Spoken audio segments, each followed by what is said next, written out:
오늘 찬양대 내일 일은 난 몰라요. 너무 찬양 아주 심령이 뜨거워지는 찬양이었습니다. 귀한 찬양 준비해서 하나님께 올려드린 건 너무 감사드리고요. 여러분 한 주간 동안 또 얼마나 또 수고하셨습니다. 또 이렇게 교회에 또 이렇게 나와서 주일에 예배하게 돼서 너무 감사드려요. 모두 축복하고 사랑하고 온라인으로 예배되신 분들 모든 분들 다 사랑합니다. 저도 찬양 같이 드릴게요. 내가 주인 삼은 모든 건 내려놓고 같이 함께 이 찬양 주님께 올려드립시다. 내가 주인 삼은 모든 건 내려놓고 내 주 되신 주 앞에 나가 내가 사랑했던 모든 건 내려놓고 주님만 사랑해. 내가 주인 삼은 모든 건 내려놓고 내 주 되신 주 앞에 나가 내가 사랑했던 모든 건 내려놓고 주님만 사랑. 여러분 우리 선포하시면서 주 사랑 거친 풍랑에도 깊은 바다처럼 나를 잠잠케 해. 주 사랑 내 영혼의 반석 그 사랑 위에 서리. 주 사랑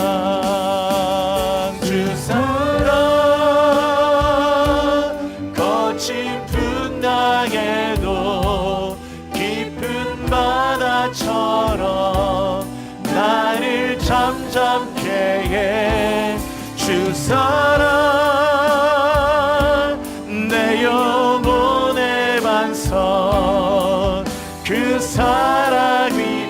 우리 그분께 우리의 마음을 드리며 고백하며 선포합시다. 주 사랑 거친 풍랑에도 깊은 바다처럼 나를 잠잠케 해. 주 사랑 내 영혼의 반석 그 사랑 위에서 내가 매일 십자가 더 가까이 가오니 구세주의 흘린 봄의 피로써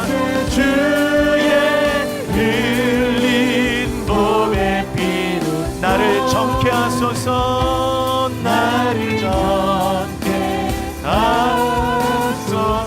내가 매일 십자가 앞에 더 가까이 가. 하나님께 더 가까이 구세주의 흘린 봄의 피로써 나를 정케 하소서. 하나님 감사합니다. 너희가 믿고 구한 것은 받은 줄로 믿으라 하셨습니다. 기도하는 모든 것 다 이미 받았습니다. 이미 다니엘이 기도할 때 기도가 시작되는 그 순간부터 하나님의 응답들이 이미 다니엘에게 찾아왔던 것처럼 오늘 우리의 성도들 늘 기도하며 나아가는 거, 우리가 간구하는 거, 예수의 이름으로 구하는 모든 거 하나님 앞에 다 우리 성도들 한 분 한 분들 받은 줄로 믿고 담대하게 나가도록 인도하여 주옵소서. 의인의 간구는 역사하는 힘이 많다 했습니다. 있습니다. 성도들의 기도, 예수의 이름으로 하는 기도가 죽은 자를 살리고 병든 자를 고치며, 하나님은 성도들의 모든 마음을 어루만지며, 우리가 예수의 이름으로 하는 기도가 길을 열며, 하나님 마귀의 모든 뱀의 머리를 하나님 깨뜨렸던 여자의 후손 예수의 능력처럼 날마다 우리에게 영적 전쟁의 승리를 주는 기도, 거룩한 영적인 하나님 나라의 병기가 되는, 무기가 되는 기도가 되게 하여 주옵소서. 하나님 감사합니다. 오늘도 하나님, 내가 그 피를 보고 내가 너를 넘어가리라 했사오니, 오늘 예배를 예수의 피로 다 덮어주셔서 6월절 어린 양의 보혈로 이 예배, 이 교회, 우리 성도들의 마음과 심령을 주님의 보혈로 다 문인방과 문설주에 예수의 피를 발라주셔서 모든 이 저주와 영적 공격은 다 넘어가게 하시고, 믿음으로 승리하며 우리를 눈동자처럼 보호하사 머리털 하나 상하지 않도록 천국 가는 그날까지 하나님은 성령이 오셔서 끝까지 승리하도록 인도하여 주옵소서.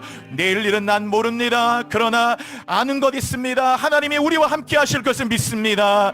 끝까지 인도하여 주옵시며, 오늘도 하나님 앞에 고통과 아픔과 상처 중에 있는 우리 모든 교우들, 예배 중에 다 그 모든 마음들을 로뎀나무 아래 엎드렸던 엘리야를 만지신 것처럼 만져주시고 일어나게 하시고, 오늘 찬양대의 찬양의 기름 부으사 하늘을 관통하는 찬양, 영혼을 찔러 쪼개는 찬양, 사단의 권세를 무너뜨리는 찬양이 되게 하여 주옵소서. 오늘도 예배 드는 말씀 듣는 분들의 마음을 열어주시고 감사합니다. 묶임이 있는 분들은 묶임들이 다 풀어지게 하여 주시며, 주님의 영이 계신 이곳에 하나님의 자유가 풀어지도록 인도하여 주옵소서. 예수 그리스도의 이름으로 감사드리며 기도드립니다. 아멘. 오늘 읽어드린 요한복음 18장은 겟세마네의 기도가 끝난 직후에 이루어진 일을 기록하고 있어요.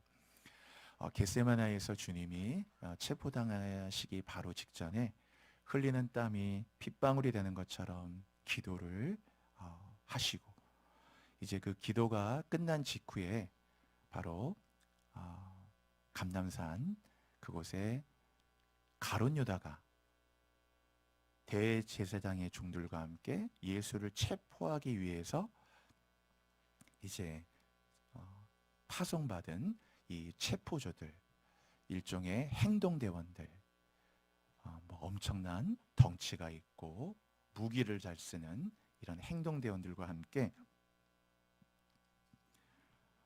검과 몽치를 들고 횃불을 든 채로 밤에 찾아온 겁니다.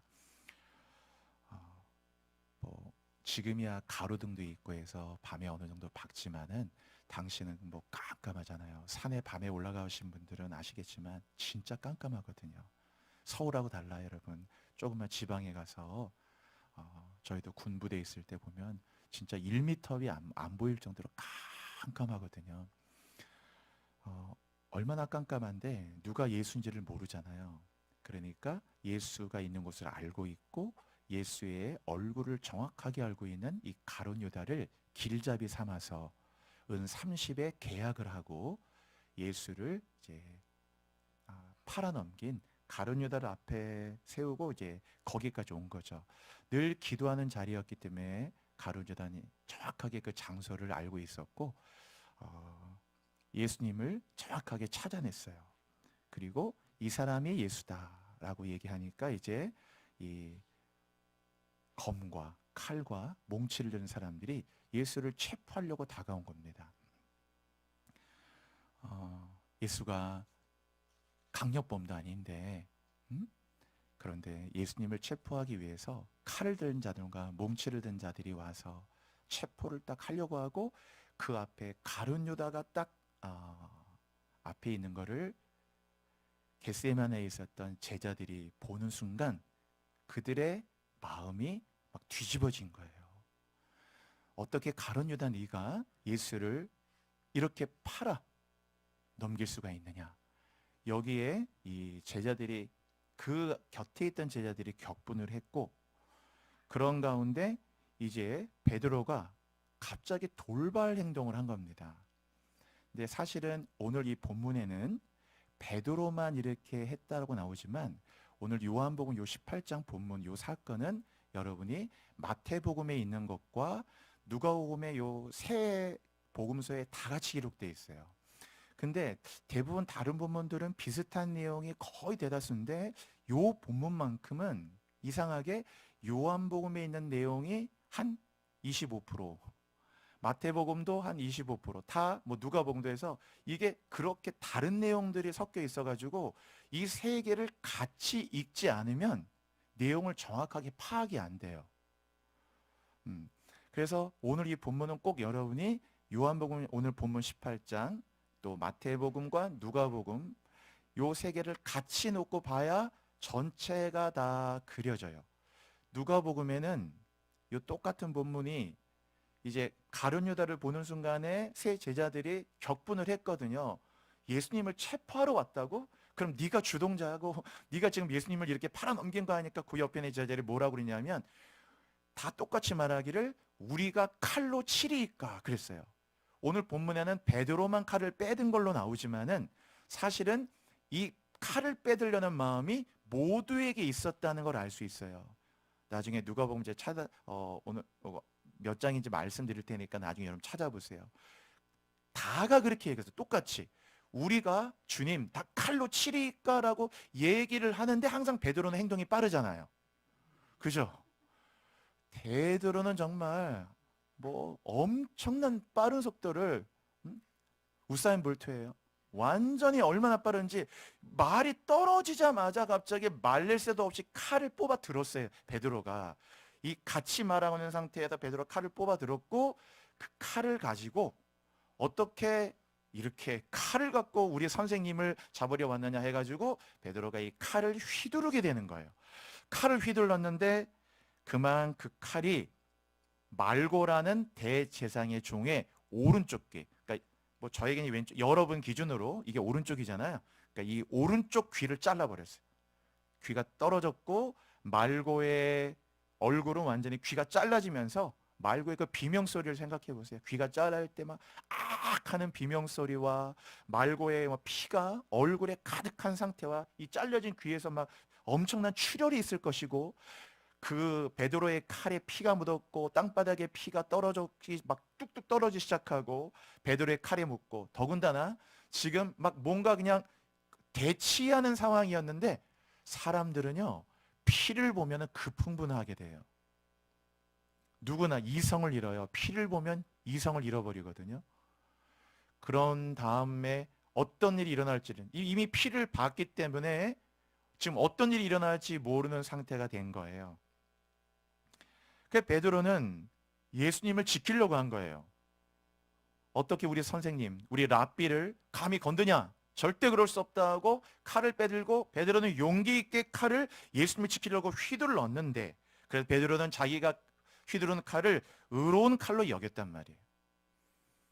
선생님을 지키기 위해서 나는 목숨을 걸고 칼을 휘둘렀으니까 의로운 칼이었고 그리고 베드로의 이 모든 종의 귀를 잘라버린 행동도 너무 정당해 보이고 오히려 용기 있어 보이고 주저주저 하는 사람보다 훨씬 용기 있어 보이고 심지어 의로워 보이기까지 하는 행동이에요. 얼마나 용기 있게 예수를 위해서 아무도 나서지 않는데 그런데 예수님은 이 베드로를 틀렸다고 하셨다. 너 그렇게 하면 안 된다고 하셨어요. 베드로는 가장 의롭다고 했고 예수를 지키기 위해서 하는 행동이었는데 베드로의 그 행동이 틀리다. 이건 아니다. 라고 얘기하신 거예요. 자, 그래서 오늘 일단 10절 한번 읽어볼게요. 10절이요. 같이 읽을까요? 시작. 이에 시몬 베드로가 칼을 가졌는데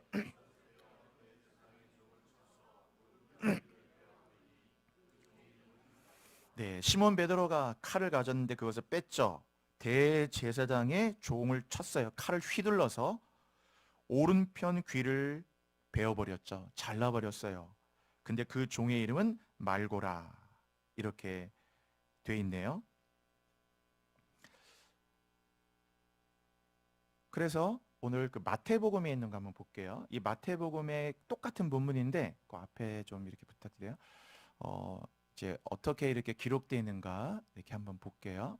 자, 한번 읽어볼까요, 여러분? 시작. 예수와 함께 있던 자 중에 하나가 칼을 빼며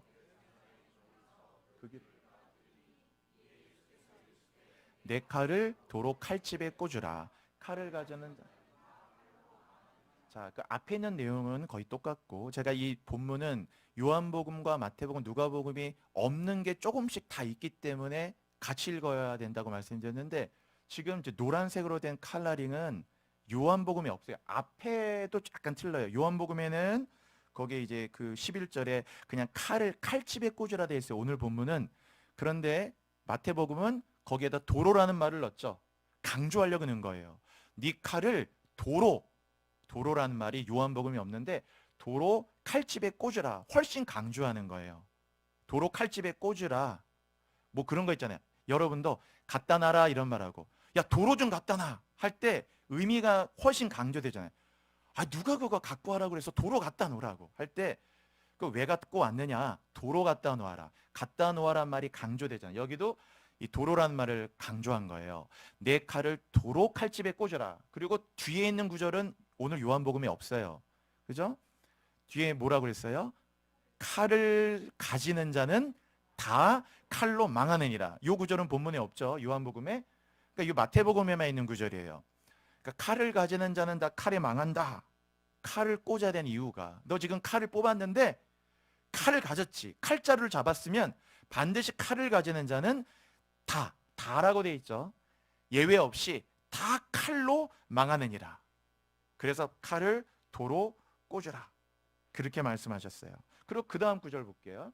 이 구절도 여기 또 없어요. 마태복음에 있는 구절인데 읽을게요. 시작. 너는 내가 내 아버지께 구하며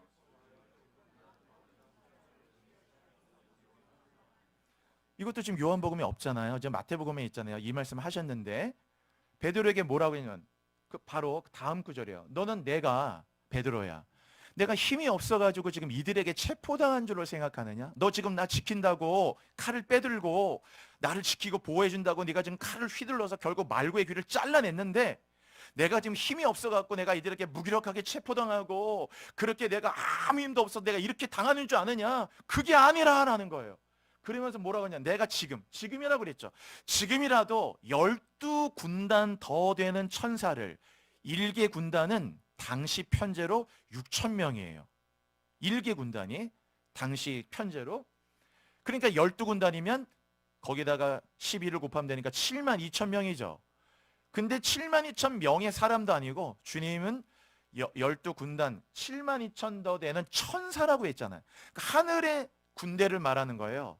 만군의 여호와일 때 야훼 체바오트라는 하나님의 군대 72,000명이 되는 12군단도 더 되는 천사들을 지금 동원을 해가지고 내가 이 땅 가운데 저 지금 앞에 있는 사람 그 검과 뭉치는 몇 사람 정도가 아니라 심지어 로마와 가이사까지 이 땅을 다 초토화시킬 수 있는 능력이 없는 줄로 네가 생각하느냐?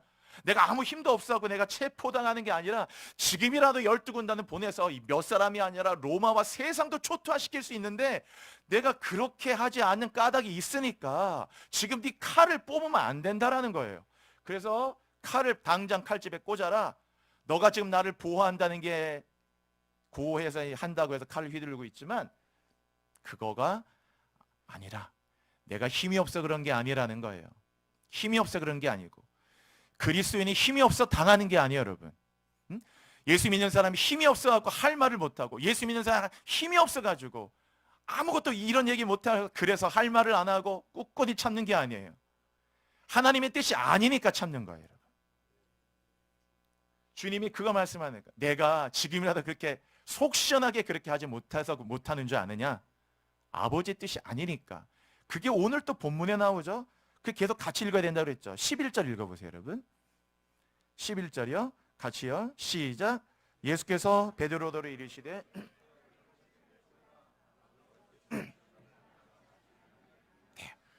여긴 또 마태복음에 없는 구절이 또 있죠. 11절에 칼을 칼집에 꽂으라. 다 뭐라고 그랬어요? 아버지께서 주신 잔을 내가 마시지 않겠느냐. 내가 지금 12군단 되는 군사를 동원 못해서 이렇게 당하고 체포당하는 게 아니다. 무력해서 그런 게 아니다. 나는 아버지께서 주신 잔, 이 고난과 사명의 잔, 십자가와 골고다에 가야 해서 피 흘려야 되는 이 잔, 아버지께 주신 잔을 내가 마셔야 되기 때문에 가는 거지. 그래서 힘이 없어 그런 게 아니다. 주님이 그렇게 말씀하셨어요.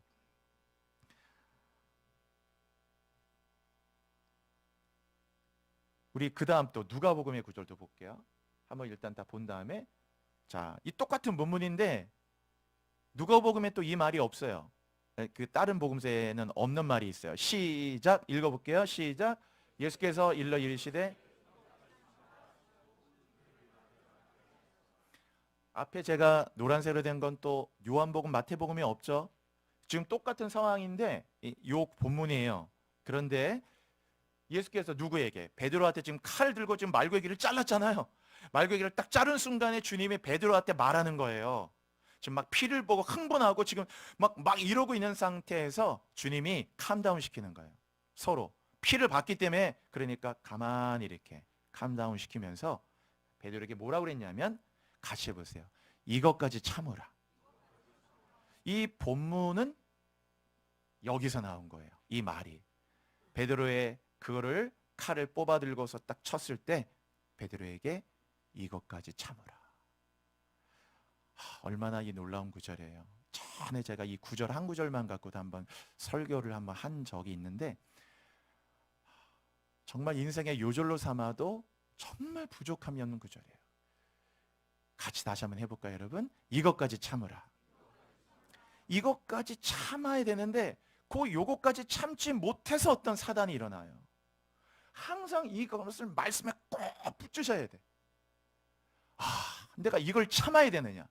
이것까지 참아야 되는 거야. 이것까지. 주님이 그러잖아요. 이것까지 참아야 되죠. 그럼 참지 않으면 어떻게 하겠어요? 참지 않으면 칼을 뽑게 되는 거예요, 여러분. 베드로처럼. 그 칼이 분노의 칼이든 복수의 칼이든 무슨 칼이든 딱 칼을 뽑잖아요. 그때 주님이 그 칼을 도로 칼에 꽂으라 그랬잖아요. 칼을 쓰는 자는 다 칼에 너도 죽고 다 망하게 되는 거예요. 그래서 주님이 아버지께서 주신 잔을 나는 마셔야 한다. 믿는 자의 가는 길은 다르다.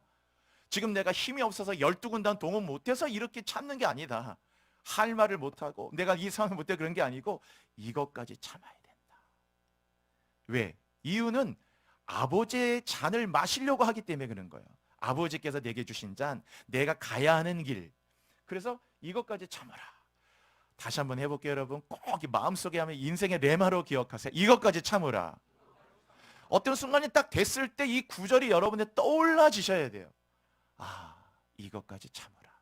이것까지 참지 못할 때 했던 일은 걷잡지 못하게 이렇게 이것까지 참으라 하시고, 그 다음에 말고의 귀가 잘라졌잖아요.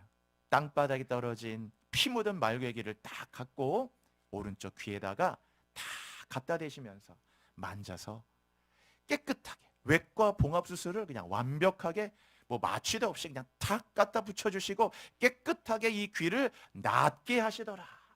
딱 붙여주셔서 말고야 너의 귀가 잘라졌구나 하고 막 소리 지르는데, 그 잘라진 이 말고에 아마 본문에 이렇게 간단하게 나왔지만 틀림없이 주님이 여기 막 피가 묻었을 거 아니겠어요? 피가 터져가지고 피를 딱 이렇게 닦아내시면서 여기다가 다 붙여주고, 말고야 아팠겠다.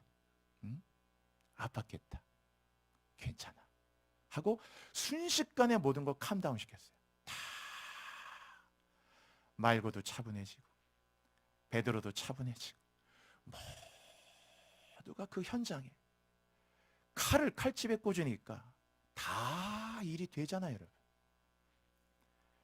베드로가 지금 칼을 뽑고 결국 휘둘렀죠. 그리고 그 상황을 생각해 보세요. 막 피를 본 상태에서 걷잡지 못하게 불이 커져 나가잖아요. 이것까지 참아야 된다라고 하시고, 여러분 지금 우리가 살고 있는 세상이 너무나 무서워. 여러분 모두가 다 경험하시는 것처럼 지금 대한민국 사회는 뭐 우리나라 사회뿐만 아니라 너무 무서워요. 무서운 정도가 아니라 너무너무 무서워요. 하여튼 회사든 지금 또 4월 달에 또 총선도 있고 하니까 뭐 정치에서 일어나는 각 정당의 일들 다 보수냐 진보냐 이제 건강한 이런 대결이라기보다는 보수적이다 진보적이다 뭐 이런 어떤 이런 건강한 이런 정책과 이런 게 아니고 모두가 다 칼을 휘두르지 않은 곳이 없어요. 다 칼을 빼들고 내가 맞고 너는 틀리고 이것이 정의고 너는 정의가 아니고 이것이 공이고 너는 틀렸고 너는 적폐고 내가 맞고 다 칼을 빼가지고 모두가 그냥 칼을 휘둘러요.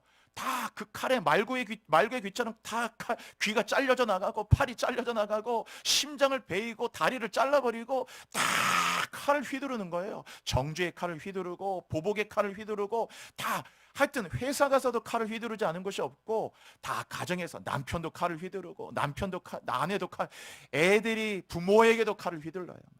그렇죠? 세상이 무서워졌어요.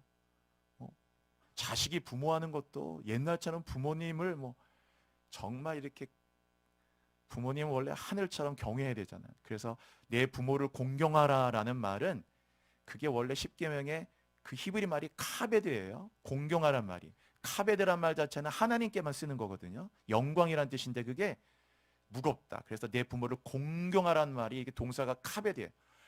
부모를 이렇게 하나님처럼 여겨야 된다. 이런. 요새 그런가요? 그런 거 없어요. 그냥 다 자식도 부모도 친구고 조금 더 마음 틀어지면 의상하면 다 자식의 부모 다 떠나고 엄마가 해준 게 뭐고 아버지가 해준 게 뭐고 다 그럼 야 이놈아 너는 그냥 그럼 자식이 돼가 다 칼을 빼들고 휘두르기 시작하니까 이 모든 사람들의 손에 칼자루가 없는 사람이 없어요. 그렇죠? 칼은 인간의 구원과 하나님의 나라를 이루지 못해요. 만약에 칼로 인간의 구원과 하나님의 나라를 이룬다면 우리는 다 칼을 잡아야지 뭐 하려고 다른 걸 잡아요. 지금이라도 칼을 빼야 되는데 그런데 주님은 그 칼을 도로 칼집에 넣으라고 하셨어요. 죄 가운데 빠진 인간을 구원하는 길은 12군단의 힘으로 되는 게 아니고 하나님의 아들 예수가 6월절 어린 양이 되셔서 의로운 속죄의 피를 흘러야만 피 흘림이 없은즉 죄사함이 없기 때문에 피 흘리는 곳에만 속죄의 피가 있는 곳에만 진정한 인간의 구원이 있고 생명이 살아나는 역사가 있어요. 주님은 그래서 아버지께서 내게 주신 잔을 마시기 위해서 기꺼이 그 속죄의 길을 걷고 십자가에 피 흘리기 위해서 그 길을 골고다의 길을 갈보리를 걸어가셨어요. 예수님을 따라간다고 하는 우리들이잖아요. 저도 여러분도 크리스찬, 저도 목사이기 전에 크리스찬, 여러분도 다 크리스찬, 우리 다 크리스찬이에요. 성도예요. 교우들이에요. 그렇지만 사실 믿는 자나 믿지 않는 자나 큰 차이가 지금은 별로 없어요. 구별되는 것이 많이 없다 보니까 다 우리가 예수 믿고 신앙 가져도 사실 오늘 베드로처럼 베드로는 예수님 가장 가까이 있는 가장 뜨거운 제자잖아요. 그런 베드로도 지금 칼을 뽑고 뭔가 이게 힘이라고 생각하고 뭔가 이렇게 돼야 일이 해결될까로 생각하는 그 해결의 칼들을 휘두르잖아요. 그리고 자기 마음에 가룟 유다를 보고 분개했던 그 분개의 칼들 휘두르는데 사실 우리도 큰 다를 바가 없어요. 칼은 칼을 부를 뿐이고 칼이 힘이라고 여기는 한 칼자루를 가진 자가 가장 강한 자가 될 수밖에 없는 거예요. 칼이 힘이니까. 그래서 칼자루 가진 자가 다 하는 거고 칼자루를 잡은 자가 그냥 능력 있고 그래서 우리도 다 칼자루를 잡기 원하는 거예요. 근데 주님은 그 칼을 도로 칼집에 꽂아 넣으라 그러셨어요. 칼로 이기는 게 아니고 칼로 성공할 수 없다. 오히려 칼은 칼을 가는 자를 다 칼을 가진 자를 망하게 한다. 계속 우리는 이 말씀을 우리 마음속에 주의 음성을 귀 기울여야 돼요. 도대체 이 칼이 무엇인가? 그거는 오늘 여러분의 숙제예요.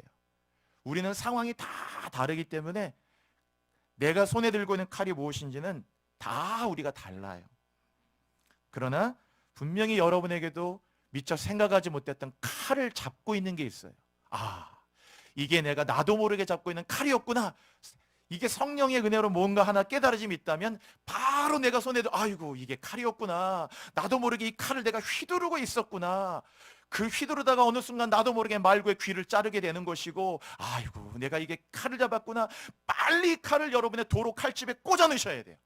오늘의 숙제가 그런 거예요. 오늘의 적용이 내게 뭔가 힘이 되는 거, 뭔가 나를 보호해 준다는 거, 나를 지키는 거, 나를 성공케 하는 거, 나를 구원할 수 있다고 여기는 거, 뭔가 이거를 잡을 때 그것만이 뭔가 해결이 된다고 여기는 거. 만일 물론 돈이 해결되는 게 많죠. 그러나 돈으로 해결 안 되는 것도 있잖아요. 만일 돈만으로 다 해결이 된다면 그 사람이 쥐고 있는 칼은 돈이 칼이에요. 그럼 이 사람은 돈이라는 칼자루를 잡기 위해서 어떤 일이든 할 수 있어요. 그렇죠? 괴테의 파우스트에 있는 메피스토텔레스처럼 영혼을 팔아서라도, 계시록에도 나와요. 영혼을 팔아서라도 원하는 것을 얻는 것이 마지막 시대의 거래예요. 마지막 시대의 딜은요, 뭐 집 사고 아파트 사고 뭐 땅만 사고 이런 거래만 있는 게 아니에요. 계시록 읽어보시면 바벨론에서 거래되는 많은 품목이 나오는데 그 가운데 놀랍게도 인간의 영혼이 나와요. 계시록 잘 읽어보세요. 영혼을 거래하는, 즉 내 영혼을 팔아서라도, 내 양심을 팔아서라도 기꺼이 내가 저게 칼자루다 싶으면 기꺼이 거짓말 100번 1000번도 할 수 있어요. 양심이 살아있다면 거짓말하면 안 되잖아요. 우리는 습관적으로 딱 100만% 거짓말이 없다고 할 수는 없지만 그래도 아유 그거는 안 돼 하고 막 양심의 고통과 싸워야 되는데 기꺼이 양심 따위도 필요 없어요. 얼마든지 그렇게 할 수 있어요. 왜? 내가 칼이라고 하는 그 칼자루를 잡기 위해서 얼마든지 우리 내면으로 적용한다면 이 칼이라고 하는 건 지금은 베드로처럼 분노의 칼. 야 가룟유다, 네가 어떻게 그러냐? 네가 그러고도 사람이냐? 네가 어떻게 그러냐? 은 30 받고 우리 선생 예수를 팔아먹는다고?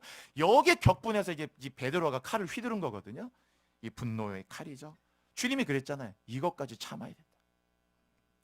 복수의 칼이고 욕망의 칼이고 물질, 돈의 칼이고 권력도 칼이고, 그렇죠. 권력도. 이번에도 우리 총선하지만 4월달 며칠 안 남았어요. 그럼 이제 다 그분들이 건강한 마음을 가지고 하신 분들 많다라고 생각해요. 또 건강한 분들이 나와야 대한민국 발전하니까. 그러나 어쨌든 여기에 딱 금빛이 하나 달기 위해서 이분들이 지금 공천하니까 공천을 위해서 목숨 걸잖아요. 여야를 떠나서. 그 가운데 크리스찬도 많단 말이에요, 여러분. 저도 보면서 야 저분들이 크리스찬인데 크리스찬인 사람들 꽤 있거든요. 야 저렇게 공천에 목숨 거듯이 저렇게 목숨 걸고 공천에 목숨 거는 마음으로 저렇게 새벽기도 하고 했다면 얼마나 놀라운 일이 벌어졌는데, 공천에 저렇게 목숨을 걸고 나와서 모든 걸 다 거는데 크리스찬인데도. 그러니까 저분들의 힘은 결국은 권력이겠죠. 아니라고 해도 정말 하나님을 경외하는 분들이라면 결국엔 다 그런 칼을, 권력이라는 칼을 잡기 위해 하는 거잖아요. 그 칼을 잡으면 4년이 또 보장되고, 또 그 4년이라는 칼자루를 권력이라는 걸 딱 여기에 배지 달고 있는 한 계속 권력이라는 칼을 한번 잡고, 이 칼 절대 못 놓기 때문에 계속 잡고 있는 거예요. 그걸 그 시간을 통해 국민을 위해 봉사하고 희생하고, 물론 그런 분도 많겠죠. 제가 알지 못하는 많은 분들에게도. 그러나 보여지는 많은 모습 속에는 그렇지 못한 분들도 많으시잖아요. 그렇죠?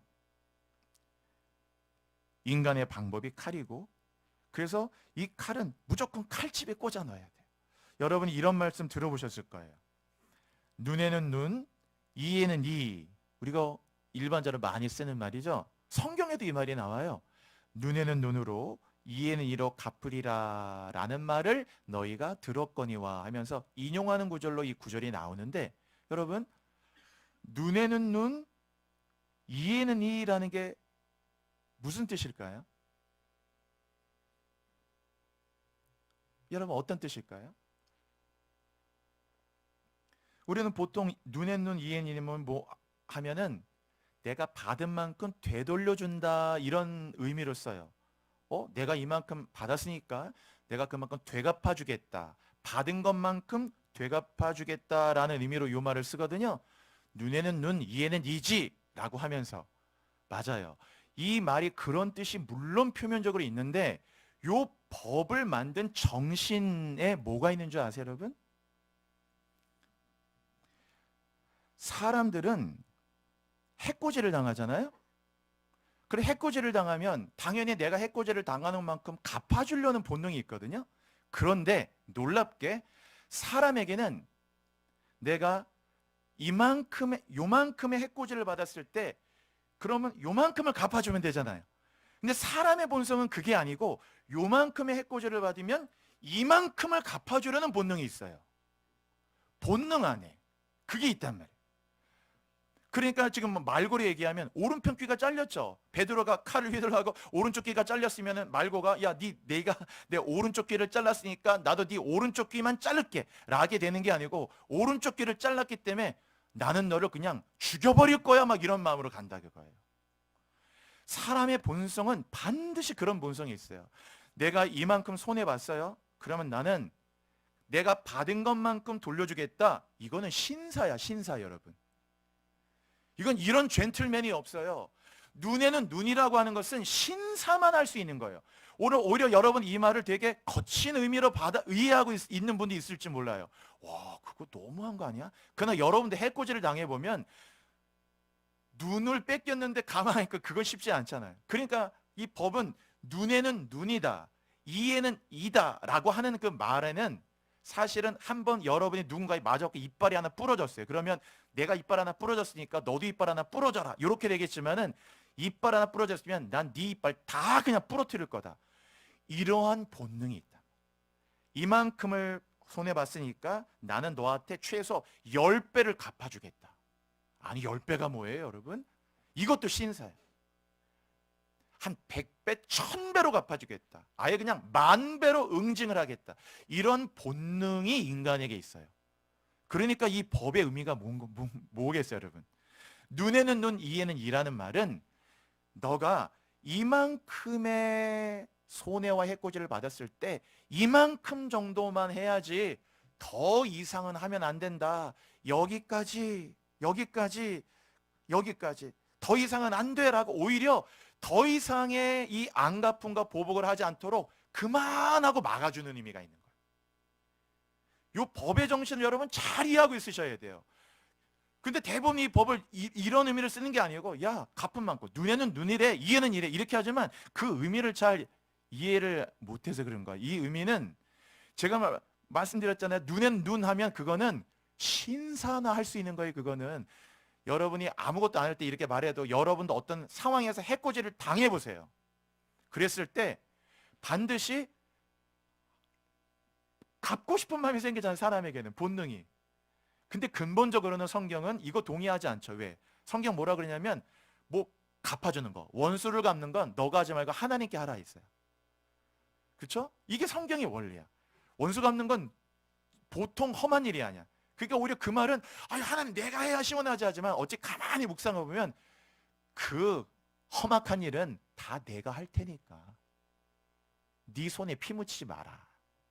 내가 공의로서 해결해 준다고 그거를 원수를 갚는 거는 너 하나님께 맡기고 원수 갚는 것은 내게 있으니 너가 갚지 말라 이렇게 그게 성경의 원리죠. 근데 아무튼 이 세상적으로 이게 통용된 이 눈에는 눈, 이에는 이 이게 뭐 함무라비 법칙 이런 데 나오나요? 그렇죠? 이런 방식은 우리가 생각하는 의미와 조금 다르다는 것을 생각해 볼 필요가 있다고요. 내가 이만큼 됐으니까 내가 너무 그게 안 돼요. 이만큼 갚으면 나는 너를 그냥 더 3대, 4대, 5대를 때려주겠다. 이런 안갚음의 마음이 인간의 본성에 다 있기 때문에 눈에는 눈까지만, 이에는 이까지만, 더 이상은 안 돼 하고 이거를 가라앉혀 주는 거예요. 이 의미를 여러분 오늘 다시 만났으면 좋겠고, 그래서 다 이런 법에 있는 건 뭐냐면 칼을 꽂으라는 의미가 있다. 더 이상 칼을 빼고 이 칼이라는 거 뭔가 다 하여튼 우리 안에 든 칼은 다 달라요. 사람마다 상황이 다 틀리기 때문에 우리에게 쥐고 있는 칼이 이 사회가 대한민국 분위기에서 열방에 지금 없는 데가 없어요. 칼이 너무너무 엄청나죠. 뭐 그냥 보세요. 그래서 신앙으로 살아간다는 것은 내가 정답이라고 생각했다는 것이 해체되어져 가는 경험이라고 했어요. 어느 신학자가. 신앙으로 산다는 건 무엇이냐? 이게 정답이다라고 생각하는 것이 신앙으로 살아가고 하나님을 섬기고 알아가면서 이게 정답이 아니었네. 내가 생각했던 정답이 해체되어지는 과정이 신앙이라고 했어요. 그리고 왜 하나님이어야만 되는가? 깨달아가는 과정이 신앙으로 사는 거라고 했어요. 인생살이에는 답이 없어 보이고 너무 뭐해 보이는 일이 진짜 많아요. 근데 그것조차도 하나님이 이 세상을 운영하는 질서예요. 우리 편에 그냥 악인이 악을 딱 행하자마자 그냥 그 악을 하나님이 바로바로 갚아버려 그러면 될 텐데, 근데 그렇게 생각하면 그런데 악인의 입장에서 봤을 때 왜 금방 그거를 안 갚아주실까? 당하는 자 입장에서는 바로 하면 그런 것도 있는데, 또 그 사람의 입장에 봤을 때 하나님이 그렇게 하지 않는 것은 그 사람이 끊임없이 돌아올 수 있는 기회를 계속 주고 계신 거예요. 그게 여러분이 피해자와 가해자, 피해자가 됐을 때는 피해자 입장에서 계속 그걸 생각하고 그 가해자들에 대한 마음이 있거든요. 그렇죠? 제가 책 제목이 생각이 잘 안 나는데 여러분 그 책 꼭 한번 읽어보세요. 그 미국에서 총기 사고가 나서 그 아이가 하여튼 몇십 명을 아이들을 죽였잖아요. 근데 그 책이 그 아이들을 죽인 그 엄마가 쓴 책이에요. 그게 아마 나는 가해자의 엄마입니다, 뭐 그런 제목인 것 같은데 많은 걸 생각하게 합니다. 피해자의 입장에 항상 우리는 서 있잖아요. 그러나 어느 순간인가 여러분도 가해자가 될 수 있다는 사실을 깨달아야 돼요. 내가 평생 동안 선하고 의로워가지고 피해자의 입장에만 서지 못해요. 나도 모르는 사이에 가해자가 돼 있고, 여러분도 예를 들어서 막 이렇게 운전하겠다 깜빡 졸았는데 갑자기 자전거 튀어나와서 꽝 쳤어요. 그럼 여러분은 순간 가해자가 된 거예요. 자전거 타고 있던 17살 아이가 쓰러져서 의식을 못 찾고 있을 때 그 부모들이 찾아와서 당신 운전을 어떻게 했길래 우리 애가 이렇게 의식 못 찾고 있냐고 살려달라고 막 할 때, 여러분도 생각지 못하고 여러분도 바로 한 생명을 파탄에 빠지고 가정에 파탄 빠진 여러분도 순간 가해자가 됩니다. 여러분 세상 살 때는요, 가해자 피해자는 완전히 그 종이의 앞뒤 같아요. 늘 우리가 선화가지고 피해자만 되는 게 아니고 나도 모르는 사이에 내가 가해자가 되기도 하고 피해자가 되기도 하고 가해자가 되기도 하고 피해자가 되기도 하기 때문에 이게 늘 왔다 갔다 왔다, 아침이 되고 낮이 되듯이 저녁이 되고 아침이 되듯이 늘 그런 일이 얼마나 많은지 몰라요. 그래서 하나님이 이 세상을 그렇게 운영하시는 것 같아요. 그래서 때로는 모호해 보이고 답답해 보일 때가 있어요. 속 시원하게 해결이 안 될 때도 얼마나 많은지 몰라요. 근데 양쪽의 입장을 다 보고 그런 것 안에서 하나님이 우주를 경영하고 세상을 운영하는 걸 보시면 한편으로 이렇게 세상을 경영하시는 하나님의 그것이 이해가 돼요. 그래서 우리는 끝까지 아까 그랬잖아요. 칼을 칼집에 꽂고 그 다음 뭐라고 그랬어요? 아버지께서 내게 주시는 잔을 마셔야 되지 않겠느냐. 아버지의 뜻, 아버지께 내게 주신 사명, 아버지께 내게 가라고 하신 이 믿음의 길들을 내가 마시고 받아들이고 이 길을 걸어가는 것이어야 하지 않겠느냐, 이렇게 하셨어요. 우리 현대인들은 불확실함을 못 견뎌요. 명료하지 않은 걸 못 견뎌요. 여러분 신앙생활 할 때 자꾸 명료함에 덧쳐서 나오셔야 돼요. 다 신앙생활도 살아가는 모든 순간이 여러분이 생각하는 여러분의 이성으로 명쾌하지 않은 일들이 얼마나 많은지 몰라요. 세상에는 인과율로 쉽게 설명되지 않는 일도 많아요. 그래서 항상 내가 틀리고 하나님이 옳으시구나, 항상 이것을 알게 되고 믿게 되고 깨달아지는 거, 그리고 고백하는 거, 바로 그게 신앙이에요. 오늘 칼을 칼집에 꽂으라는 말은 칼이 아니라 진정한 힘을 붙들라는 의미가 있어요. 진정한 힘. 그래서 이 성경 구절을 찾으면서 마치겠는데, 자, 여호수아에 있는 구절을 한번 볼게요. 한번 읽어볼까요, 여러분? 자, 이 말씀을 읽어가면서 우리 함께 오늘 정리하고 마칠게요. 시작. 여호와께서 여호수아에게 이르시되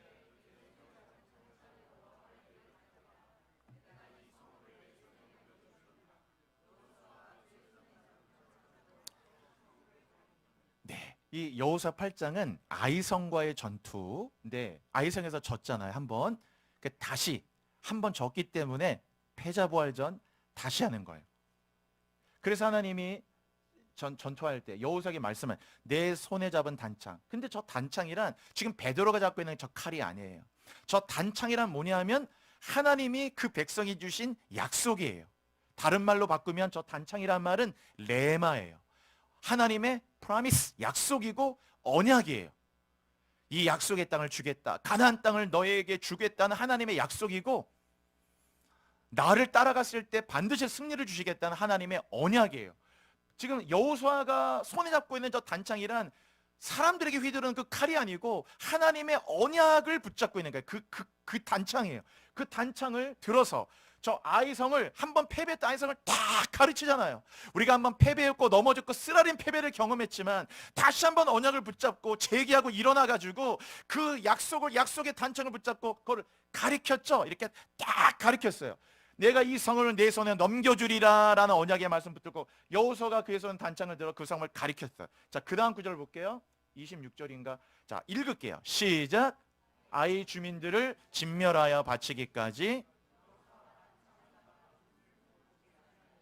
그래서 단창을 가리킨 다음에 여호수아가 주민들을 진멸하여 바치기까지 여호수아가 단창을 잡고 그 언약을 잡고 약속의 칼이고 언약의 칼, 하나님의 그 비전의 칼이었어요. 그거를 꽉 잡고 잡아둔 손을 거두지 않았다. 계속 언약을 붙잡고 약속의 칼을 붙잡고 저 땅을 주시고 승리하겠다는 하나님의 언약을 꽉 붙잡고, 그래서 여호수아가 저 약속이란 단창을 잡았잖아요. 우리가 이제 이 베드로가 잡았던 말고의 귀를 잘랐던 이 칼은 칼집에다 도로 꽂아놓고 우리의 손에 뭘 붙들어야 되느냐? 여호수아의 손에 들렸던 저 단창, 하나님의 약속, 하나님의 언약, 하나님의 미래, 여러분 주신 꿈, 여러분 주신 비전, 승리의 그 약속의 창을 붙잡을 때 우리에게 승리를 주시고 하나님의 우리의 축복의 길로 형통하게 하실 줄로 믿습니다. 자, 우리 마지막 구절이에요. 자, 이거 한번 읽어볼게요. 같이요. 시작. 다윗이 이같이 물매와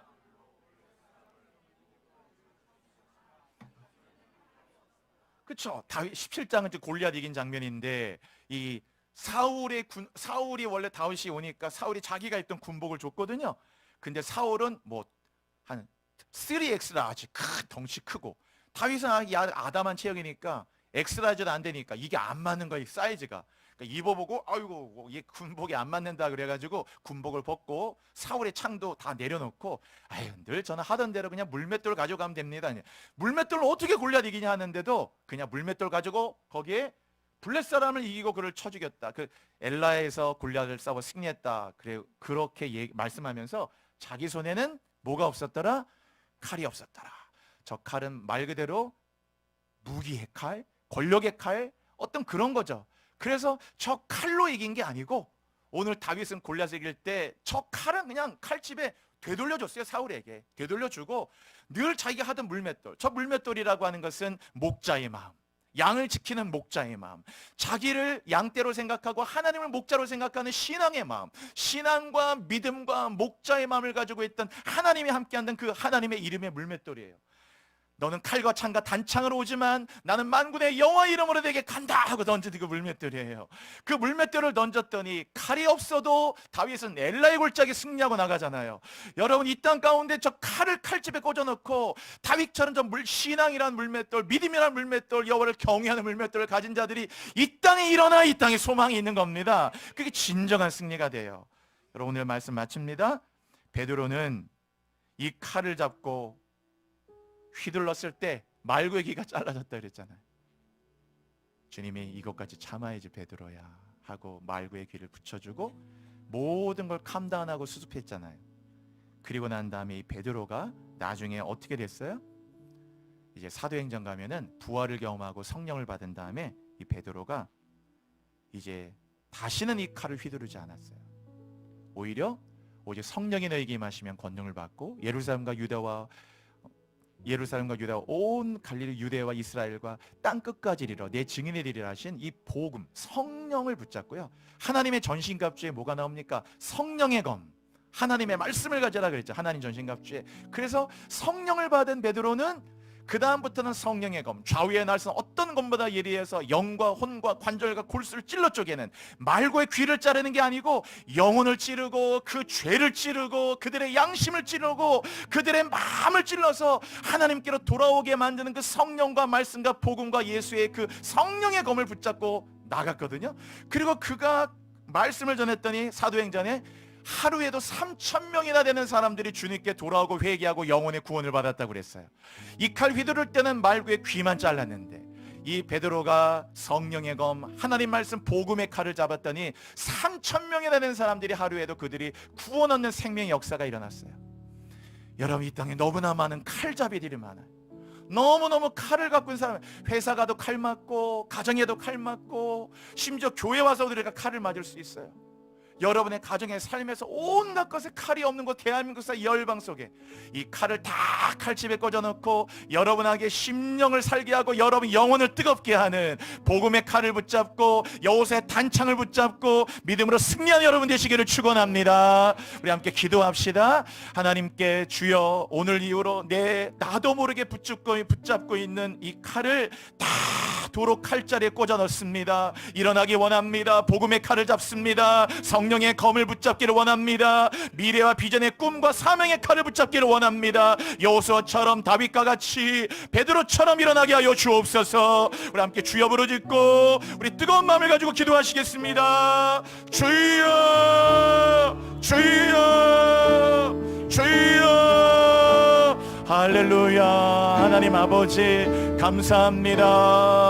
사랑하는 우리 모든 성도들에게 이 땅 가운데 얼마나 많은 칼을 든 자들이 많고 칼자를 손에 쥐은 자들이 얼마나 많은지 아버지 앞에 끝까지 우리가 믿음으로 달려가기 원합니다. 여호와여 승리케 하소서. 여호와여 오늘 시간 고백하며 나아갑니다. 살아계신 하나님의 성령이시여, 내 손에 든 칼을 도로 칼집에 꽂아 넣으라.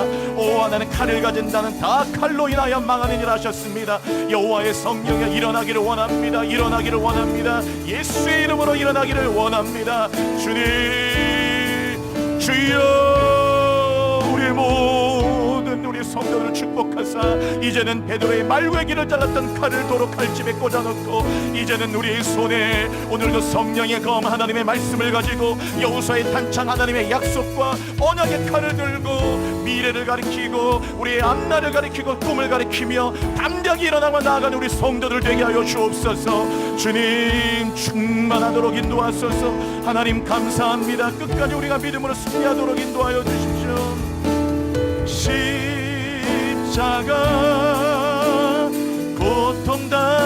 고통당하사 버림받고 외면 나가셨네. 짓밟힌 장미꽃처럼 나를 위해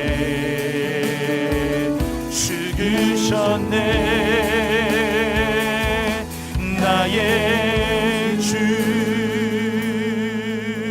하나님 아버지, 지금 이 나라가, 이 대한민국 사회가, 아니 지금 열방이 얼마나 사람들이 거칠어지고 세상이 무섭고 손에 칼자루를 가지지 않은 자들이 없을 만큼 모두가 다 힘이라고 또 이것이 능력이고 나를 보호하고 나를 지키는 것이라고 이거를 잡아야 해결이 된다고 각각 저마다 갖고 있는 너무나 많은 무서운 칼들이 있습니다. 이 칼을 휘두르고 말구의 귀가 잘려지듯이 오늘도 온갖 곳곳마다 가정에서 회사에서 사회에서 나라에서 곳곳마다 칼이 휘둘러지는 세상에서 오늘 칼을 도로 내 칼집에 꽂으라. 오늘도 하나님 앞에 아버지께 주시는 잔을 마시며 믿음의 길을 걸어가 하나님 앞에 칼과 몽치를 가진 자들 앞에 복음으로 승리하는 성도들이 되게 하여 주옵소서. 감사하고 예수 그리스도의 이름으로 기도드립니다. 아멘.